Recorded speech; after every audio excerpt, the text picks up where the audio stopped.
탈출시키시죠. 그리고 나서 그들을 시나이 산으로 데리고 가서 계약을 맺는 장면이 탈출기 19장에서 24장에 걸쳐서 이렇게 나와요. 그래서 먼저 하느님께서 그들에게 현현하시죠. 그들 가운데 이렇게 나타나셔요. 그러자 그들이 탈출기 19장 5절에 보면은 그 하느님의 현현 앞에서 어떻게 해요? 다들 벌벌벌 떨었다고 성경은 이렇게 전하고 있습니다. 그런 어떤 시나이 산에 그 하느님이 이렇게 임하셨을 때 그들 앞에는 그들이 느꼈던 하느님의 현조는 뭐예요? 두려움의 하느님이셨다는 거죠.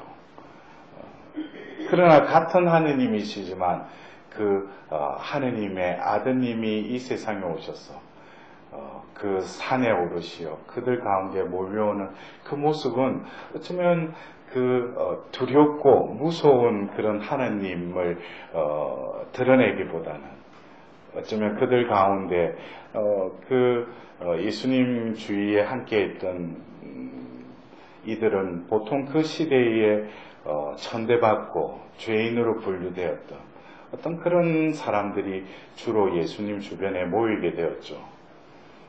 왜냐하면 그 지배계층이나 그런 어떤 다스리는 그런 계층들은 예수님을 처음부터 자기들과 다른 부류라는 것을 처음부터 그들은 느꼈고, 특히 사두가이나 대사제들은 뭐예요?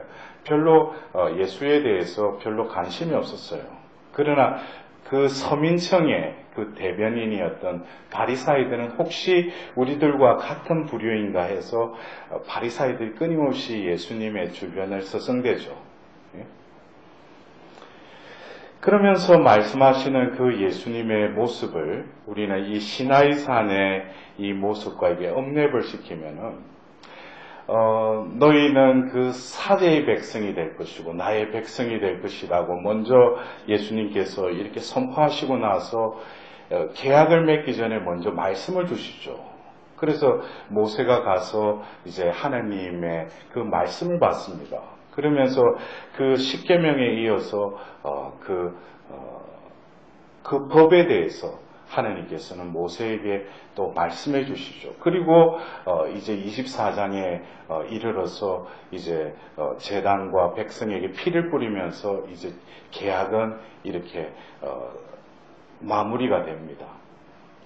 우리가 이 탈출기 19장에서 24장의 그 분위기와 또 이 산상수훈의 어떤 모습을 담고 있는 이 마태오복음 5장에서 7장은 어떻게 보면 대비되는 것 같지만은 이 구약의 이 계약이 신약으로 오면서 예수님에 의해서 우리가 그 산상수훈을 받아들일 때 우리는 똑같이 이 구약에 하나님이 법을 줬으니까 그 법이라고 하네요. 밥이라고 그러네.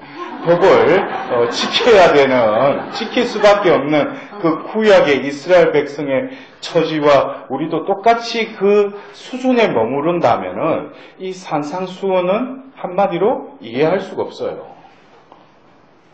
여러분들 그거 알아들으셔야 돼요. 우리가 그 자체를 그냥 그 구약의 이스라엘 백성의 그 처지 상황에서 이 예수님의 산상수훈을 들으면 이해하지 못한다고요. 지킬 수가 없어요. 이 산상수훈을. 그러나 이 신약이 적혀진 것은 바로 처음부터 예수님을 따라다니면서 예수님 녹음을 해가지고 받아 적어서 그들에게 나눠서 이 복음서가 형성이 된 게 아니죠. 예수님이 부활하시고 이제 초대 그리스도교가 형성이 되면서 비로소 뭐예요? 그들이 예수님의 말씀을 구도로 이렇게 전해진 것을 편집하기 시작했다는 거죠. 예? 요즘 시대처럼 무슨 녹음기가 있어서 캠코더가 있어서 이렇게 찍어 놓은 것도 없지만은 어떤 사료에 의해서 예수님의 말씀이 그들에게 새롭게 오면서 그것을 편집해서 그들이 이렇게 그 복사본을 보게 된 거죠. 근데 그러한 이 복음을 바로 예수님께서 산에서 말씀하실 때는 그들이 듣기는 들었어요. 그래서 마태복음 7장에 산상수훈이 끝날 즈음에 보면은 그들이 예수님의 말씀을 듣고 깜짝 놀랐다고 그랬어요. 왜냐하면 다른 율법학자들과 달리 권위가 있었다고 그랬어요. 이것은 그 시나이산에 그들 앞에 현현으로 드러냈던 그 하나님의 권위가 이제는 그들 가운데에 머무시는 하나님의 권위로 그들은 무언가를 느끼기 시작했다는 거죠. 그러나 그 말씀을 실행할 수는 없었어요. 왜냐하면 아직 때가 되지 않았기 때문에.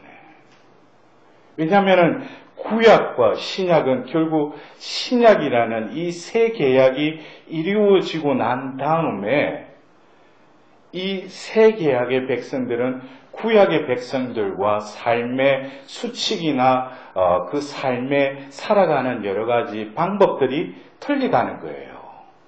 그전에는 구약의 백성들은 뭐예요? 하나님이 주신 법을 그냥 그 글자 그대로 따라서 지켜야만 되는, 수행해야만 되는 그런 처지였다면 신약의 백성은 결국 뭡니까? 하나님께서 그들 가운데 나타나셨을 뿐만 아니라 같이 사셨을 뿐만 아니라 이제 성천하셔서 성령을 부어주시죠. 보호자 성령을 부어주실 뿐만 아니라 그 성령께서는 우리가 깨닫지 못하는 것을 뭐예요? 예수님이 말씀해 주셨고 예수님의 그 말씀의 의미를 알아듣고 기억하고 깨닫게 해주시는 분이 성령이시다는 거죠. 그래서 구약의 백성과 이 신약의 백성은 이 말씀을 수행하는 데 있어서 이 프로세스가 다르다는 거죠. 그 의지 자체가 뭐예요? 구약의 백성은 어떤 자신의 의지로 따랐다면 쉽게 말하자면 신약의 백성은 또 다른 의지가 있다는 거죠. 그것을 우리는 어떤 하나님의 그 하나님의 의지라고도 할 수 있어요. 그래서 우리가 이 예수님의 이 산상수훈의 말씀을 내 위주로 이 말씀을 듣고 실행하려면 안 돼요. 이를테면 오늘 누가 네 오른밤을 치거든 다른 밤마저 돌려대어라. 여러분들 이게 될 것 같아요? 안 되죠. 맞는 순간에 열이 올라서 바로 방어 태세를 해서 바로 카운터 펀치를 날려야 될 거 아니야. 그리고 네 속옷을 가지려고 하는 자에게 겉옷까지 내어주어라. 누가 너에게 1000걸음을 가자고 강요하거든 그와 함께 2000걸음을 가져오라. 이거는 말도 안 되는 소리예요. 어떻게 보면은 눈은 눈으로 이는 이로 이것이 어떻게 보면은 구약의 백성에 있어서는 그렇게 밖에 하나님이 당신을 드러낼 수밖에 없었던 그런 상황에서는 눈은 눈으로 이는 이로라는 거죠. 예? 내가 당했으면 그만큼 또 대해준다는 거죠.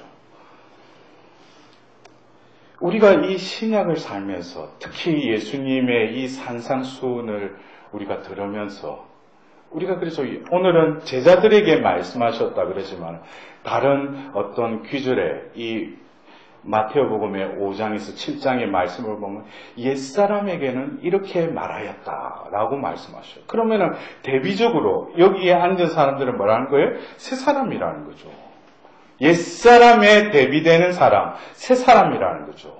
새 사람은 결국 뭐예요? 자기 의지로 내 뜻으로 이 하나님의 계명을 지키는 것이 아니라 하나님께서 몸소 내 안에 내주하셔서 그것을 지키게 해주시는 분도 하나님이 몸소 해주시겠다는 거죠. 그 원리를 깨달아야지만이 신약이 뚫릴 뿐만 아니라 서간의 내용들도 왜 이 사람들이 그렇게 적었는가? 저도 그전에는 이걸 이해를 못했어요. 왜? 내가 이 책을 읽으니까. 성경은 성령의 감가로 적힌 책이잖아요. 그러니까 하나님이 당신을 계시하신 그 책이 성경이라면은 성령의 도우심에 의지 않고서는 이 성경을 읽을 수가 없어요. 그냥 문자로 공부할 수는 있어요. 분석할 수는 있어요. 주석할 수는 있지만 그것이 삶으로 육화되어서 그 삶을 통해서 이게 복음화되지 않는다는 거죠. 왜냐? 이것은 문자로 적혔을 뿐이지 이것은 문자가 아니라는 거죠. 생명이라는 거죠. 그래서 우리가 이것을 아무리 예수님의 이 말씀을 머리로 글자를 분석을 해서 아무리 네 오른밤을 치면 다른 밤마저 돌려대어라. 그래서 오늘 이걸 한번 실천해 볼까. 그래서 누굴 찾아가서 야, 한번 좀 때려줘. 그건 미친 짓이지. 이것을 말하기 전에 예수님께서 뭐래요? 악인에게 맞서지 마라 그래요. 악인에게 맞서지 마라.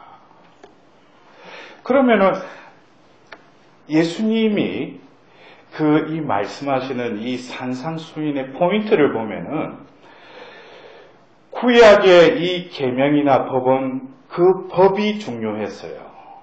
그러나 이 신약에 있어서 예수님의 말씀을 이해하려면은 그 말씀의 어떤 그 내용들을 지키기 이전에 자신의 존재됨을 먼저 깨달아야 돼요.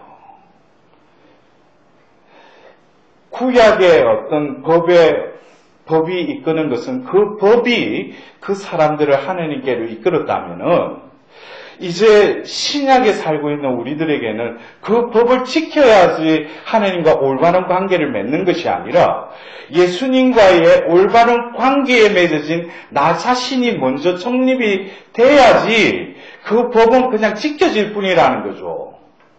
그래서 바오로 사도가 로마서나 갈라티아에서 뭡니까? 율법을 지켜서가 아니라 예수 그리스도를 믿음으로써 하나님과 올바른 관계를 맺는다고 계속 그 논지를 펼치지 않습니까? 그러니까 이게 뭐예요? 왜 예수님이 이러한 한당무계한 일을 하시는가? 우리에게도 본능이 있는데. 근데 뭐예요? 악인에게 맞서지 마라. 그럼 너라는 존재는 뭐예요? 선인이라는 거죠. 선인은 뭐예요? 그냥 착한 사람이 아니에요. 하느님의 자녀라는 거죠. 하느님의 자녀라는 것은 결국 뭐예요?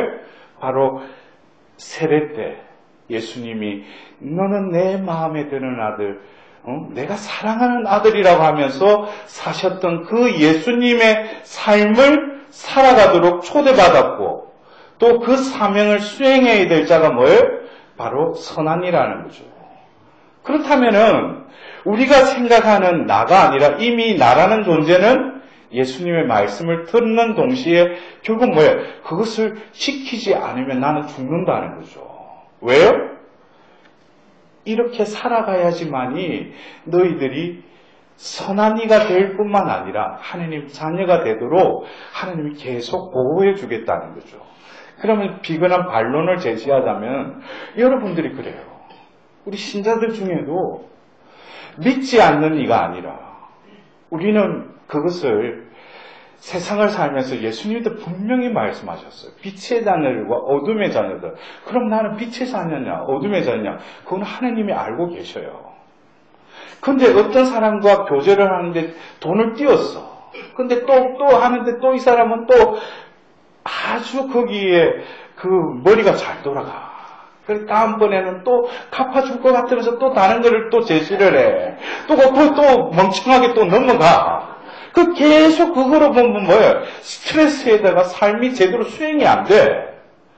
여러분들 그래요. 이것은 하나의 비근한 예지만 여러분들의 삶에 있어서 뭔가 보이지 않는 끈이 갈코리가 여러분들을 올가매가지고 내가 하느님 안에서 제대로 살고 가는데 꼭 그런 것들이 뭐예요? 내가 걸려 넘어지게 해. 그거는 뭐예요? 물과 기름같이 끈을 끄는 분명히 끊어야 된다는 거예요. 순간에는 뭐예요? 손해보는 것 같죠. 내가 이렇게 하면 멍청한 것 같지. 그런데 뭐예요? 예수님의 이 말씀입니다. 악인에게는 맞서지 말아야 돼요. 이거는 타협하지 말라는 거죠. 그래서 저는 그래요. 우리가 교인들이 하느님 믿고 하느님 자녀된 자들로서 살아가려면 뭐예요? 먼저 인간관계를 정리해야 돼요.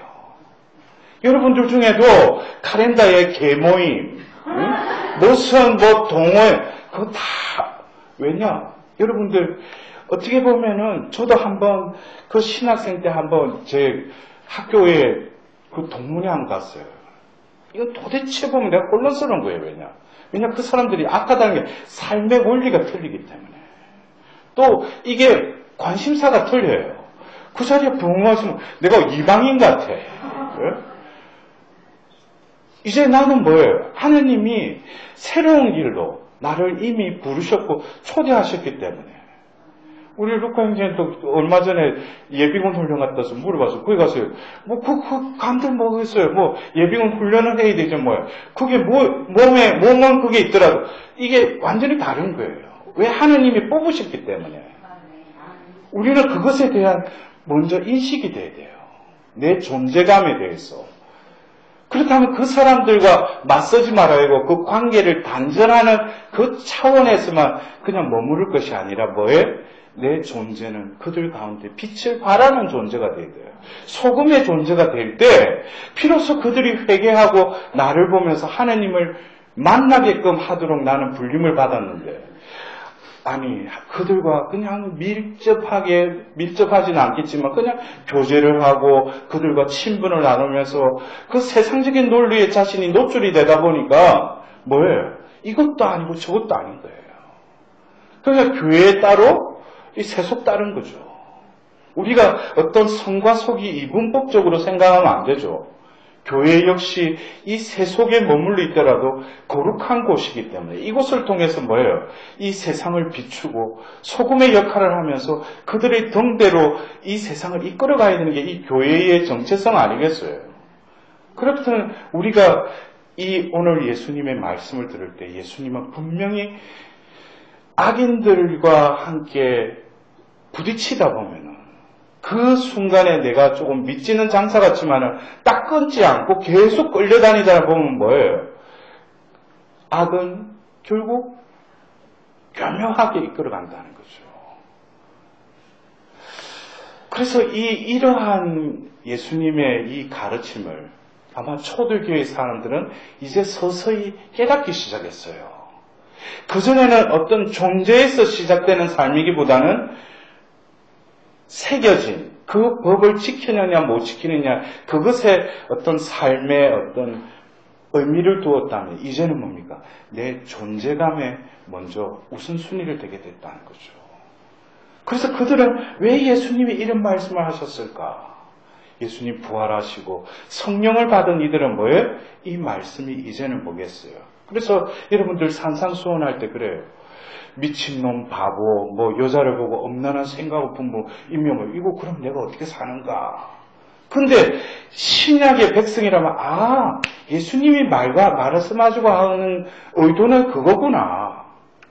왜? 내가 성령을 받고 하느님의 거처가 되었고 하느님이 내 안에 살아계시다면 내가 어떻게 그렇게 불순한 생각과 언어가 나올 수 있느냐 이거죠.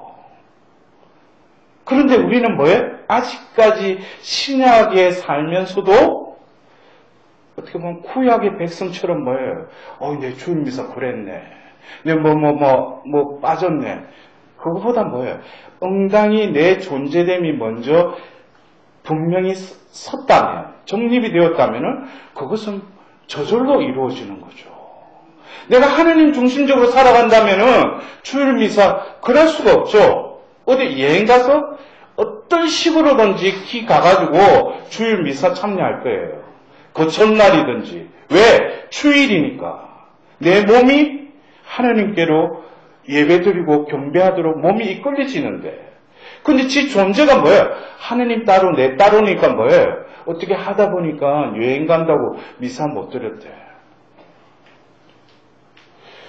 우리의 존재감. 우리는 그래요. 이제는 겉으로 저 사람이 죄를 지었다. 저 사람 선한 일을 하였다. 그것은 어떻게 보면은 세상적인 기준일 수 있어요. 우리가 왜 예수님이 공생활을 하면서 어떤 창녀를 보고도 용서해주고 세리를 보고도 그를 불러요. 그거는 하나님의 주관적인 판단일 수도 있지만 우리의 판단과는 다르다는 것을 우리는 인식해야 돼요. 그것이 뭐예요? 예수님은 우리의 내면을 보신다는 거예요. 우리도 뭡니까? 먼저 내 내면을 먼저 늘 성찰해야죠. 그리고 어떤 사람과의 관계 속에서 외적인 것으로 그 사람하고 교제할 것이 아니라 내면을 보아야죠. 그 사람이 아무리 악한 자일지라도 뭐예요? 하느님을 믿는 자라면 그 안에 하느님의 그리스도의 현존을 우리는 바라봐야죠. 그 사람의 행위를 볼 게 아니라. 여러분들 그래요. 우리 가족들, 여러분들 세례를 받고 성당을 조금 쉬고 있는 신자들이 있더라도 어떻게 해요? 그들 안에는 예수님이 살아계시잖아요. 우리가 어제 그리스도 성체성혈 대축일을 지냈잖아요. 예수님 그 안에 사셔요. 우리가 그렇게 무시하면 안 돼요. 그 사람의 어떤 외적인 모습은 나의 어떤 비난과 어떻게 보면 그렇게 당할 수밖에 없는 짓을 했더라도 그 사람이 아니라 그 생명의 주인은 하느님이시기 때문에 그렇게 막대해서는 안 돼요. 뭡니까? 우리의 눈이 떠여져야 돼요. 그래서 예수님의 이 산산수훈은 우리의 생각과 우리의 마음으로 예수님의 말씀을 받아들였다가는 오히려 뭐예요? 혼란스러워져요. 이 윤리 체계가 뭐예요? 깡그리 부서져 버려요. 그러나 우리는 뭡니까? 신약을 살고 있어요. 예수님이 새 계약을 이루셨어요. 그리고 우리가 이것을 지키는 것이 아니라 하느님이 지키게 해주겠다고 하셨어요. 우리는 그 원리대로 살아갈 때 이 신약이 읽혀질 뿐만 아니라 신약의 말씀들이 우리 삶을 통해서 지켜질 수밖에 없다는 거죠.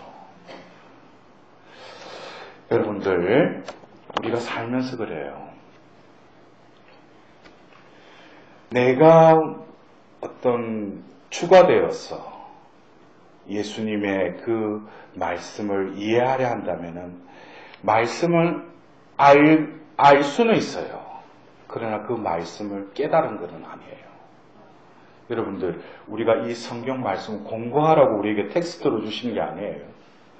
그 말씀은 우리에게 육화되어서 그 생명의 말씀이 나의 존재를 변화시킬 뿐만 아니라 그 적혀있는 문자가 뭐예요? 생명의 문자가 되어서 나를 통해서 그 문자가 어떻게 해요? 움직이고 드러난다는 거죠. 내 입을 열 때, 내 행위를 할 때 이 말씀은 어떻게 돼?